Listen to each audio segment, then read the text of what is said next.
કાંતિ મકવાણા, ધરતી charitable trust Bavla. સંસ્થા છેલ્લા 25 વર્ષથી એ ઓર્ગેનિક ખેતી, સજીવ ખેતી અને હવે પ્રાકૃતિક ખેતીનો પ્રચાર પ્રસારનું કામ સંસ્થા ઘણા વર્ષોથી કરી રહી છે. સંસ્થા જેમ જેમ પ્રાકૃતિક ખેતી કરતી જાય તેમ ખેડૂતો પણ વધતા જાય છે, જેના લીધે અમારે એક ખેડૂતોની કંપની પણ બનાવવા અમે પ્રેરિત થયા છીએ, જે પ્રાકૃતિક ફાર્મર ઉત્થાન પ્રોડ્યુસર કંપની એ અમે બનાવી છે. અને અત્યારે હાલ અમારી સાથે 425 ખેડૂતો એ બાવળા, ધોળકા, સાણંદ અને વિરમગામ તાલુકાના ખેડૂતો અમારી સાથે જોડાઈ ગયા છે. ખેડૂતો પણ જે પ્રાકૃતિક ખેતીનું જે ઉત્પાદન થાય છે એ વેચાણ માટે અમે એક સ્ટેન્ડ નક્કી કર્યું છે. ટૂંકમાં FPO બનાવ્યું છે ને FPO મારફત અમારે આ પ્રાકૃતિક જે કંઈ અનાજ જે પાકે છે એનું અમે વેચાણ કરતા હોઈએ છીએ. ઘણા સમયથી અમારા FPOના ડાયરેક્ટર છે કાશીરામભાઈ વાઘેલા, એ પણ વર્ષોથી સંસ્થા સાથે સંકળાયેલા છે અને પ્રોજેક્ટ કોઓર્ડિનેટરની ભૂમિકા ભજવી રહ્યા છે.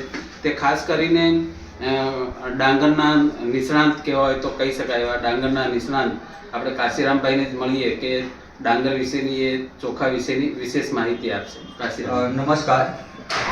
આમ જોઈએ તો હું પહેલેથી જ ખેડૂત છું, તો અમારો જે મુખ્ય પાક છે એ ડાંગરનો છે. અને આપણી ભારતીય જે ચોખાની જાતો છે, ઘણી બધી આપણી દેશી જાતો આજે લુપ્ત થવા જઈ રહેલી છે. આપણી એક દેશી કમોદ હતી જે 4-5મા ઘરે સુગંધ આવતી હતી, એ કમોદ તો હાવ લુપ્ત થઈ ગયેલી હતી. એવી ને એવી ત્યાર પછી આપણી એક પંખાળી કમોદ આવી. ત્યાર પછી એક કાલાનમક બુદ્ધા. કાલાનમક બુદ્ધા તો બહુ જ 4000 વર્ષ જૂની આપણી પાસે એ વેરાયટી હતી અને ભગવાન બુદ્ધના જંગલમાંથી મળેલી હતી. એ પણ અમે વિકસિત કરેલી છે. આમ તો હું 2013થી પ્રાકૃતિક ખેતીની શરૂઆત કરી અને સરકારશ્રીએ 2016માં શરૂઆત કરી. 2016માં મેં તાલુકા કક્ષાનો એવોર્ડ પણ લીધેલો છે. અને શરૂઆતમાં પ્રાકૃતિક ખેતીમાં ઉત્પાદન થોડું ઓછું હતું, પણ અત્યારે બધાના જેટલું ઉત્પાદન લઉં છું. અને જેમ જેમ ચોખાની માંગ વધતી જાય એમ નવી નવી ડાંગરની વેરાયટીઓ હું વિકસાવતો ગયો. તો આજે હું 15 જેટલી વિવિધ જાતો ની ખેતી કરું છું અને એનું બિયારણ પણ તૈયાર કરી અને ખેડૂતોને વિતરણ કરું છું.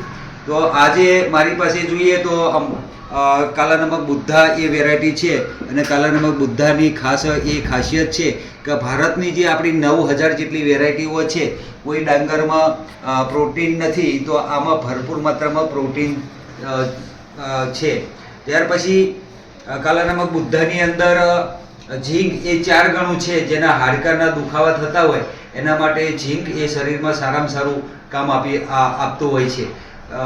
અને આયર્નનું પ્રમાણ જોઈએ તો આમાં 3 ગણું છે. એટલે કુપોષણ બાળકો હોય અથવા સગર્ભા સ્ત્રીઓ હોય અને લોહીની ઉણપ હોય તો એવાને આપણે શક્તિની ગોળીઓ આપીએ છીએ.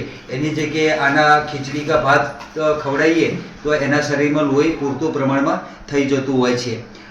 ત્યાર પછી સુગર ફ્રી, એટલે ડાયાબિટીસના પેશન્ટોના ડૉક્ટર એમ કહેતા હોય કે ખીચડી ભાત તમે ના ખાશો, ખીચડી ભાત ના ખાશો. તો આપણી આ કાલાનમક બુદ્ધા એ સુગર ફ્રી છે. અને એક ચોખા સંશોધન કેન્દ્રમાંથી નવી જે વેરાયટી બહાર પાડેલી છે એ ગુજરાત 21, એ પણ સુગર ફ્રી છે. તો આ 2 ડાંગરના ચોખા ખાવાથી સુગર ફ્રી એટલે કે ડાયાબિટીસના પેશન્ટો ખાઈ શકે છે અને પચવામાં એકદમ હલકા છે.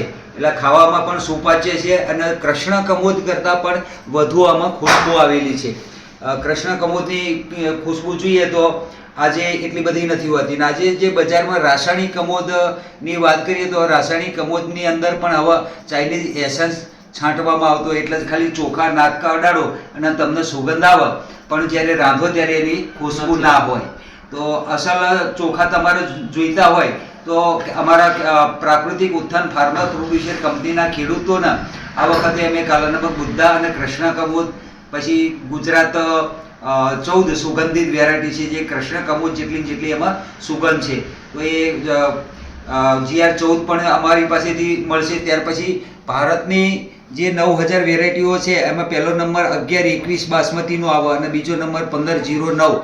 તો 1509 પણ અમારા ખેડૂતો છેલ્લા 3 વર્ષથી પકવી રહેલા છે.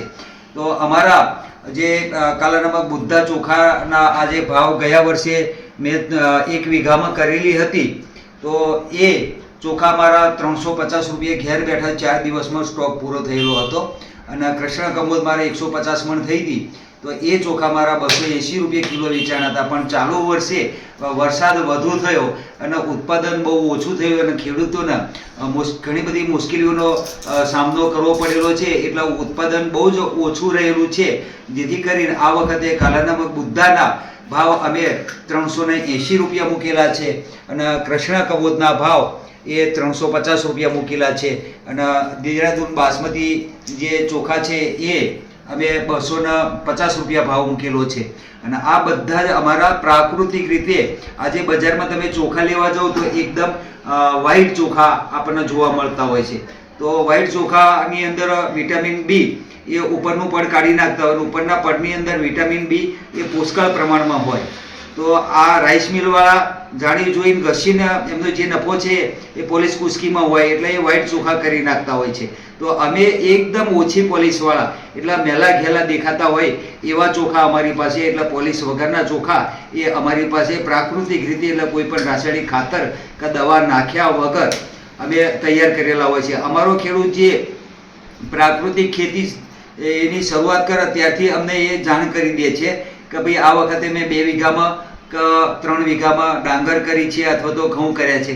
તો અમારા તરફથી વારંવાર મહિનામાં 2 થી 3 વખત એના ખેતરની વિઝિટ કરી અને અમને યોગ્ય લાગે કે ના એને કોઈ રાસાયણિક ખાતર કે દવા વાપરેલું નથી, એનો ખેતીનો પાક એકદમ પીળો અને પોપટી છે, તો અમે એને રાસાયણિક પ્રાકૃતિક રીતે તૈયાર કરેલો જાહેર કરીએ છીએ અને એ પ્રાકૃતિક ખેતીથી પકવેલા માલનો વેચાણ કરવા માટે અમે એને સપોર્ટ કરીએ છીએ. અને ખાસ વારંવાર વિઝિટ કરવાથી એને પણ અમે જરૂરી રોગ જીવાત નિયંત્રણ માટે જુદા જુદા વનસ્પતિ આધારિત દવાઓ, અગ્નિયાસ્ત્ર છે, બ્રહ્માસ્ત્ર છે, એ વગેરે બનાવવાની અને માર્ગદર્શન પણ અમે આપતા રહીએ છીએ, જેથી કરીને ખેડૂતનો ઉત્સાહ વધતો જાય છે અને ધીમે ધીમે અમારા ખેડૂતો વધારે જમીન પણ કવર કરતા જાય છે અને અમારી સાથે જોડાતા પણ જાય છે. શરૂઆત અમે કંપનીની 100 ખેડૂતો કરી હતી અને આજે 470 ખેડૂતો અમારી કંપની સાથે જોડાઈ ગયેલા છે. અમારી કંપની સાથે સાણંદ, બાવળા અને વિરમગામ તાલુકાના ખેડૂતો દરેક ગામની અંદર 8 થી 10 ખેડૂતો જોડાઈ ગયેલા છે. નમસ્કાર.